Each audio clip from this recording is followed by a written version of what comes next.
And Godavari ఛానల్కి స్వాగతం అండి.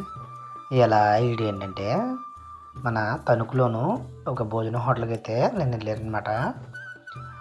ఆ భోజనం హోటల్కి లోపల చూస్తే హోటల్కి వెళ్ళినంతే ఫీలింగ్ లేదనమాట. మన చుట్టాలింటికి ఒక ఫంక్షన్కి వెళ్ళినట్టు అయితే ఉందన్నమాట. అంత బాగా వాళ్ళు అక్కడ రిసీవ్ చేసుకున్నారు. అక్కడ సీటింగ్ కానించి వడ్డించిన పదార్థాలు కానించి రాగి సంగటి, పులిహార, దొండకాయ ఫ్రై, మనకి ఇష్టమైన కంది పచ్చడి, కంది పొడి, నెయ్యి, పెరుగు, పనసపట్టు కూర, ఇలా రకరకాలతో అయితే చాలా సంతృప్తికరంగా అయితే మనకైతే భోజనం అయితే వడ్డిస్తారనమాట. ఇక్కడ జస్ట్ భోజనం 150 రూపాయలు అనమాట. 150 రూపాయలన్నా వీళ్ళు వడ్డించే పద్ధతికి, విధానానికి, అక్కడున్న అపీరెన్స్కి 150 రూపాయలు వర్త్ అనమాట. చాలా అంటే చాలా బాగుంది భోజనం మాత్రం.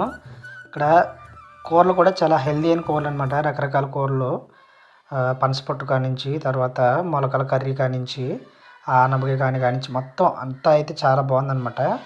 మీరు కూడా విజిట్ చేయాలనుకుంటే తణుకులో అమూల్య మెస్ అని ఉంటుందన్నమాట. సో అక్కడికి వెళ్ళి భోంచేయండి. చాలా అంటే చాలా బాగుందన్నమాట. చాలా రోజుల తర్వాత నేను సంతృప్తిగా అయితే భోంచేసాను. నాకైతే నచ్చిందనమాట.